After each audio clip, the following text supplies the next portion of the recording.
Prediksi Juventus di musim 2022-2023. Perjalanan Juventus di musim 2021-2022 tidak berjalan mulus. Untuk pertama kalinya dalam 10 musim terakhir, mereka tidak mendapatkan trofi apapun di musim 2021-2022. Kendati demikian, Juventus tetap lolos ke Liga Champions 2022-2023. Mereka juga kedatangan amunisi baru seperti Angel Di Maria dan Paul Pogba.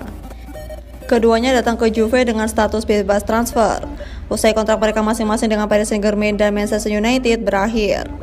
Scudetto tentunya jadi harga mati bagi Massimiliano Allegri di musim 2022-2023. Terlebih mereka selalu gagal di 2 musim terakhir.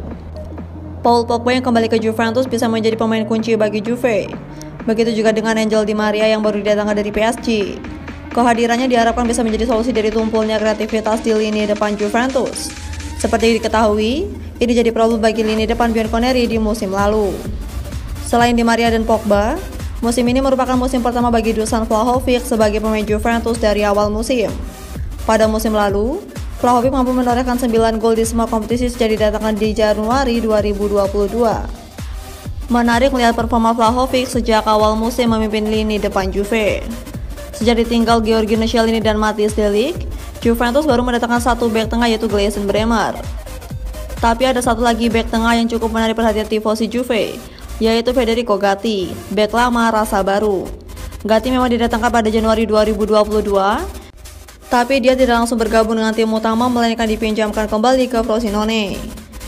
Penampilan Gatti yang memukau selama pramusim membuat tifosi menginginkan dirinya menjadi starter bersama Bremer.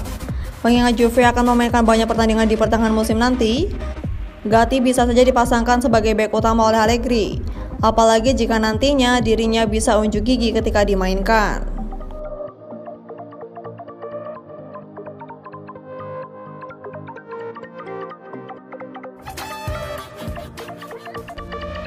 Juventus perpanjang kontrak Nicolo Fagioli hingga 2026. Juventus resmi memperpanjang kontrak Nicolo Fagioli hingga 2026. Dan pemain berusia 21 tahun itu bisa tampil sebagai starter pada akhir pekan ini di pertandingan Serie A Italia lawan Sassuolo. Kontrak Fagioli bersama Bianconeri sedianya akan berakhir pada musim panas mendatang. Dengan kontrak baru yang berlaku hingga Juni 2026, Sinyonya tua tidak mengambil risiko kehilangan dia sebagai pemain bebas transfer. Fagioli merupakan produk akademi muda Juventus dan sudah berada di klub sejak 2015, melalui berbagai level termasuk tim U23. Fagioli berkembang ketika dipinjamkan ke Cremonese pada musim lalu, terbukti berperan dalam promosi klub dari Serie B di tempat kedua. Pemain asal Italia itu mencetak 3 gol dan membuat 7 assist dalam 33 penampilan sepanjang musim 2022-2023. Dilansir Football Italia, pelatih Juventus Massimiliano Allegri tampaknya akan memasukkan pemain internasional Italia U21 itu ke dalam starting 11 untuk pertandingan pembuka Serie A musim ini lawan Sassuolo. Allegri memiliki kekurangan pilihan karena Paul Pogba cedera, Adrien Rabiot diskors dan hampir pindah ke Manchester United, sementara Arthur Melo bukan bagian dari rencana Juventus.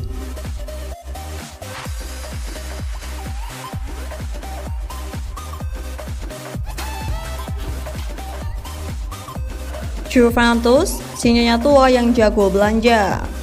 Juventus sepertinya marah dengan dirinya sendiri gara-gara musim yang amat buruk. Amarah tersebut tidak jelas lewat betapa aktifnya mereka di bursa transfer musim ini. Banyak rekrutan hebat yang berlabuh di Turin, semua demi meraih harga diri yang tercoreng di musim lalu. Meski kehilangan De Ligt, tapi rekrutan mereka yang lain menunjukkan bahwa Juventus musim depan akan jauh lebih kuat. Siapa sajakah pemain yang akan bikin La Vecchia Signora makin ngeri? Perginya Dybala, saya rasa tak akan bikin Juventus sedih terlalu lama. Kecuali tentu saja orang-orang yang sudah terlanjur punya ikatan batin dengan Dybala. Kenapa? Angel Di Maria, that's why. Angel Di Maria tidak bisa dan jangan pernah dianggap sepele. Benar ia tak lagi muda, namun pemain versatilnya macam Di Maria akan bikin Juve makin kuat. Di Maria menunjukkan bahwa meski tak bermain di posisi natural sekalipun, bukan berarti ia kehilangan kemampuan. Perannya vital di dalam La Decima. Meski tak dipasang di posisi natural, di PSG ia tetap punya peran vital. Memang ia gagal di MU, namun ingat, MU memang aneh. Saya pikir, Di Maria dan pemain ini adalah rekrut yang bakal bikin Juve kembali di level yang mereka inginkan, dan kita akan bahas pemain ini.